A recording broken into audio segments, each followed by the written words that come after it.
Hello, welcome to Pirates of London Fan TV. Ali here, bringing you my preview of the game against Charlton Athletic. Sorry, Charlton aren't even in the Premier League, are they? In fact, Charlton aren't even in the Championship anymore.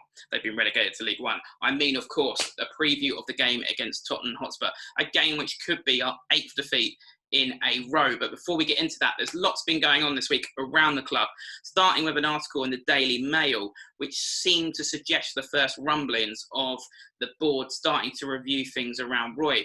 And the article insinuated that Roy was wanting more experienced players, which went against the board, who wanted more younger players to come in, which of course all the fans have been asking for. But Roy very quickly came out in his press conference for the Tottenham game and seemed to squash that early, and it almost seemed like he was pointedly objecting to what the Daily Mail had written. And he said that the Nathan Ferguson signing, which is a fantastic signing, as I've said in a previous video, was a sign of what the club wanted to do, and everyone at the club was along the same lines. So he very quickly came out to sort of squash that Daily Mail article. Always take what the Daily Mail say with a pinch of salt anyway.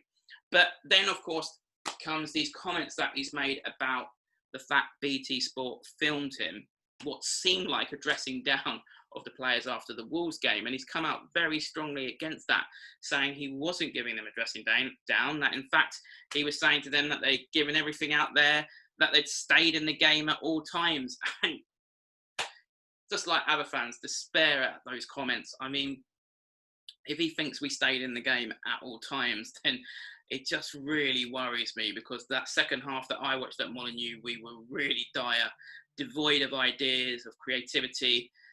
And, you know, it's almost like he's come out and said that he gave them a pat on the back. It's not sports day. It's not an egg and spoon race at sports day where you say, well done for trying, well done for participating. Even though if we did play against a team of 11 eggs, we would still play 3 defensive midfielders and try and get the eggs on the counter-attack. So I think really at the moment, it is not just the results that are frustrating Palace fans, but also these little snippets he's given in the press conferences that are frustrating them. Comments like the one about giving a young player a debut at Anfield and how he was expecting a bottle of wine, and then now this, disputing the fact that he might have dared have a bit of a go at the players after we lost 2-0, but instead he says, we were in the game for the whole game against Wolves. Funny, I did not see that like a lot of other fans. So frustration continues, not just with the results, but with some of the things that Roy is coming out and saying. And I do feel it's the comments that he's making at the moment that are losing the fans as much as the poor run of results.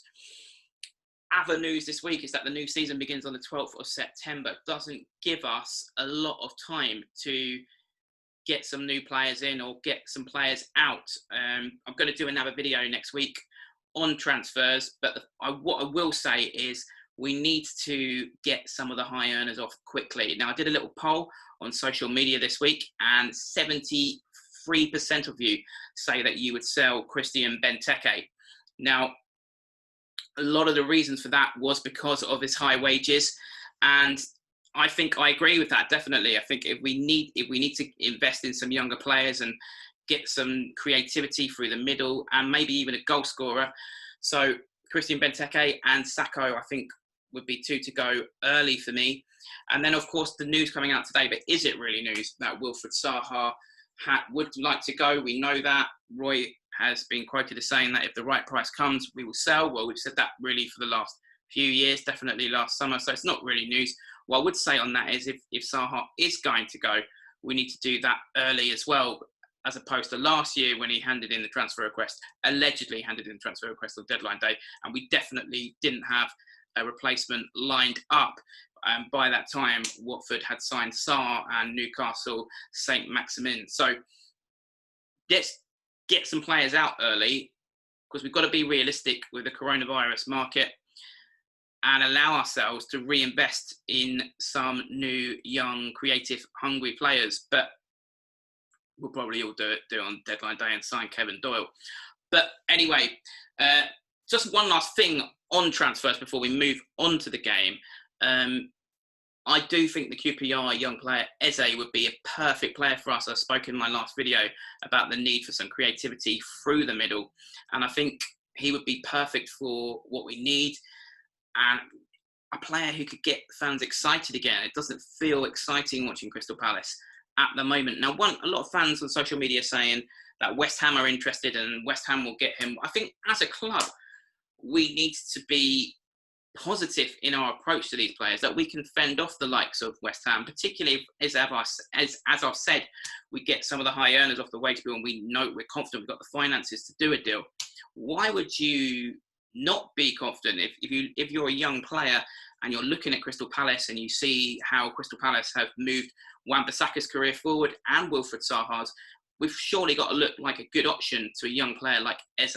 And all we really need to do is get Wilfried Zaha on the phone to Eze and explain to him what David Moyes is like in his approach to young flair players.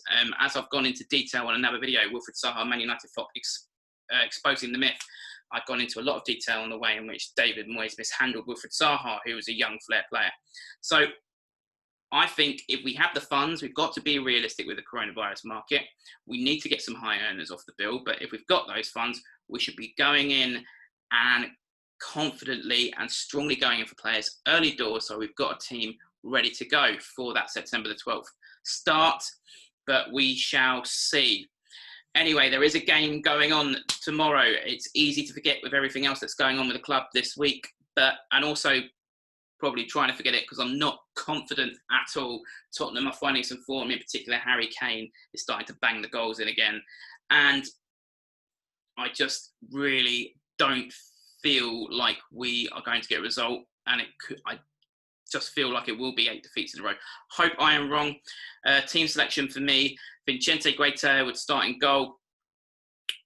Right back Joel Ward, possibly his last game as our first choice right back. Probably, to be honest.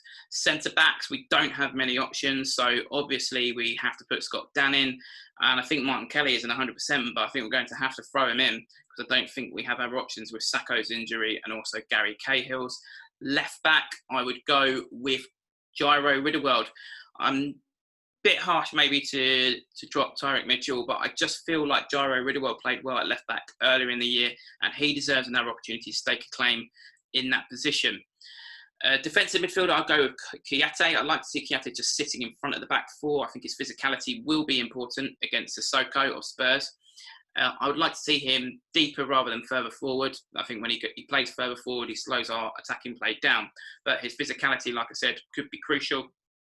Alongside him, as always, one of the first names on the team sheet, James McArthur. And then, of course, this is the one that I don't think Roy will go for, is I would go with Max Meyer. But I'm not confident Max Meyer will be played. He's not a Roy favourite. Whispers today that other clubs are interested in Max Meyer, but I feel like we need some creativity. Let's have a go. What have we got to lose apart from an 8 defeat in a row record? Let's have a go at Spurs today. I feel like Max Meyer is one of the few players that can stimulate Wilfried Zaha, makes him, tick, can play balls through to Wilf that Wilf likes. He bounces off Max when he comes on. But, let's give Max one last chance to stake a claim in the red and blue. Otherwise, I do feel he will be going in the summer unless there's a change of management. But I definitely feel we can't just sit back and allow Spurs onto us and offer nothing ourselves going forward, because inevitably Son, Moura or Kane will find a way through and find a goal. So let's bring something ourselves. And I feel Max Meyer is our best chance of bringing some creativity through the middle. But like I said, not holding my breath on that one. To the left, I'd have Jeffrey Schlupp and I'd have Wilf to the right.